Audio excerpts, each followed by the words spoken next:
خازمین block میں خوش آمدید۔ شعبان کا اختتام اور رمضان کا استقبال ہے۔ شعبان کے اختتام پر ہم نے فضلاء کرام، قرہ حضرات اور طلبہ کو مختلف موضوعات پر ورکشاپ کروائیں اور لیکچر دیے۔ خود منظم ہونے اور اپنے کاموں کو منظم کرنے کے ٹاپک پر ملٹی میڈیا پر پریزنٹیشن پیش کی۔ اس میں ملک بھر سے 50 کے قریب علماء کرام اور قاری صاحبان نے شرکت کی۔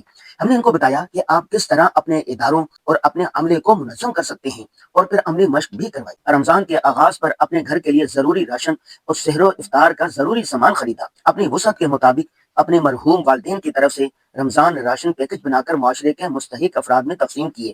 اپنے خاص دوست احباب کو ہدیے بھی دیے۔ یہ قاری حسن ماویہ صاحب ہیں جو اندرون سندھ شہداد پور سے ملاقات کے لیے آئے۔ بہت شکریہ بھائی۔ مختلف کمپنی اور برانڈ کی طرف سے آنے والی مختلف اشیاء کی پروموشن ویڈیو ریکارڈ کروائی۔ یہ ہمارے دوست مولانا طلحہ صدیقی صاحب ہیں، یہ آج کل بیمار ہیں۔ آپ سب سے دعائے صحت کی درخواست کی جاتی ہے۔ اللہ تعالیٰ انہیں صحت کاملہ عاجلہ مستمرہ عطا فرمائے۔ مختلف میڈیا ہاؤسز کے لیے رمضان ٹرانسمیشن کی ریکارڈنگ جاری ہے۔ آج کی ضروری بات یہ ہے کہ رمضان المبارک مہمان کی طرح ہے۔ یہ بڑا عجیب مہمان ہے، دبے پاؤں تحفوں، نعمتوں، برکتوں اور رحمتوں سے لدا ہوا چپ چاپ ہماری زندگی میں چند ساعتوں کے لیے آتا ہے۔ جس نے اس کو پہچان لیا اور آگے بڑھ کر اس کا پرجوش خیر مقدم کیا، وہ اس پر اتنی بے حساب نعمتیں برساتا اور تحفے نشاور کرتا ہے کہ وہ آدمی کامیاب اور خوش ہو جاتا ہے۔ اللہ حافظ۔